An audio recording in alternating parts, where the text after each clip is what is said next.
I was just wanting to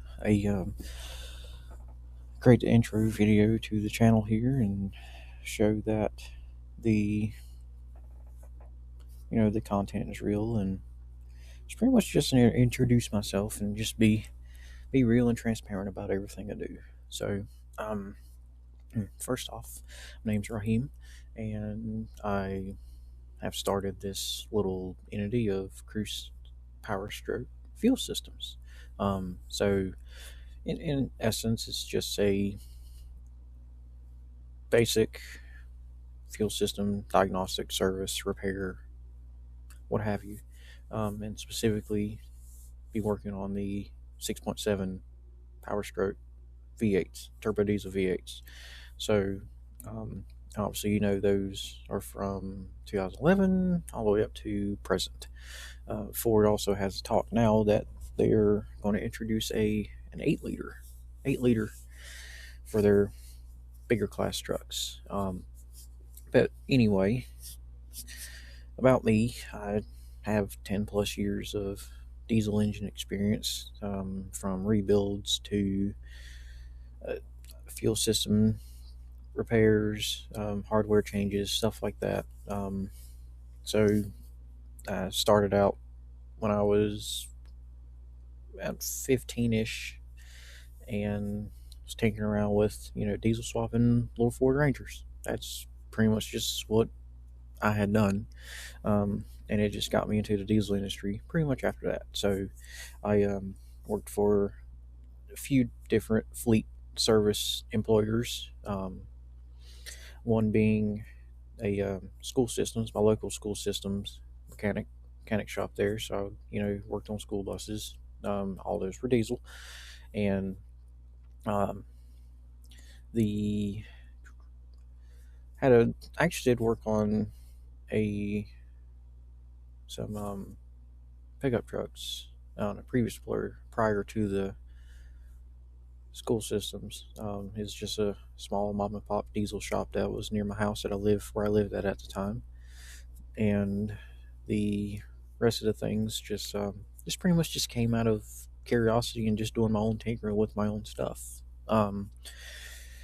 And after school systems, prior to that, actually, I did work for Padula Excavating, which was a equipment, they're a paving / excavating company. I worked in their shop there as a mechanic, so that's heavy equipment experience there. In the end, I'd moved on and worked for another grading company. Also was a laborer / mechanic for him as well. He was a little bit smaller, but either way, still, still diesel experience there. So, and up to current, I do have my own business, have my own fleet. It's not a huge fleet. It's various. I have a Western Star septic tank pump truck and my 2000 F350 and a 17 F250. That's pretty much just what I have. So, and just throughout, what got me into the fuel system realm, my 17, the high pressure pump failed. So obviously I had to dig into that and figure out what was going on with that. Hindsight's 2020 on that. Hindsight 2020. I knew of the CP failures, but I didn't think about it all that hard when it was discussed between me and a friend, until it happened. It does happen. When it does happen, you're pretty much stuck. You're literally stuck. You have to get towed to a shop or back to your house, whichever you choose. And that's what happened to me. A message popped up on a dash, said the low rail pressure, and it went to reduced power mode.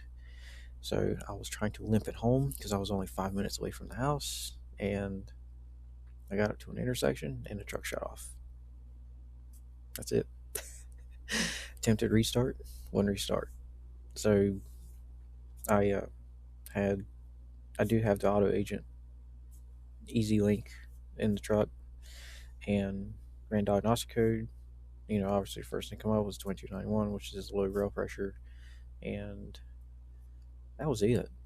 I think that was the only code. There were some other codes in there. I can't remember right off what they were, but that 2291 was the one that stuck hard. And once I'd done some diagnostic on it, looked it up, and actually figured it out, it's like crap. So the high pressure pump fell. Stayed up calling tow truck, got it towed home, and got it taken apart. Sure enough, there's the I'll insert a picture of it, but the CP4 had shredded itself internally and sent the remnants of those shreds through the volume control valve into the pumping cylinders, into the high pressure rails, into the injectors. Yeah. So tried to get the thing to restart after a new pump was put in. Didn't work. So I went down the stream, clamped off the return lines. Oh man, clamped off the return lines, and it built a little bit of pressure. I like it was going to start, but it didn't. So I just had to stick new injectors in it. Put new injectors in it, new rails. Bam, thing runs to this day. But yeah, that's it for this video. I'm just a brief overview of what to expect here. Like I said, any questions, concerns, drop in the comments. I'll also have a rear slide with all of my videos. I'm going to have a rear slide with my contact information if anyone wants to reach out with questions or choose to elect me to have work on their vehicles and figure out what's going on with them. So that's it. So I'm gonna try to save all my detailing stuff to other videos in series. I'm not going to incorporate everything into one because there's various things that goes into this, and I just want to save that for particularly for those. And a little bit of a slideshow. Is my truck's the white 350 service truck. It's got all my tools in it, and as you see, I think you see it behind it. Just concrete pad where I pretty much work on stuff at. I'm working on getting a building put over that. Hopefully this summer we'll be able to do that, and that way we'll have a little shelter to work under when it rains. So, all right. Hope y'all enjoy. Pretty much just follow, stay up to date, and that's it. Like I said, there's not a lot of stuff. There is a lot of stuff out there, but most of it is bashing the CPs and like what you need to do, all this and that. But there's no hard videos of actually diagnosing these systems step by step and figure out what is specifically wrong with your truck. Because you can have a 2291 low rail pressure code, and your CP4 be fine. So that's really the whole thing here is what I'm going after. So thanks again, and talk to y'all soon.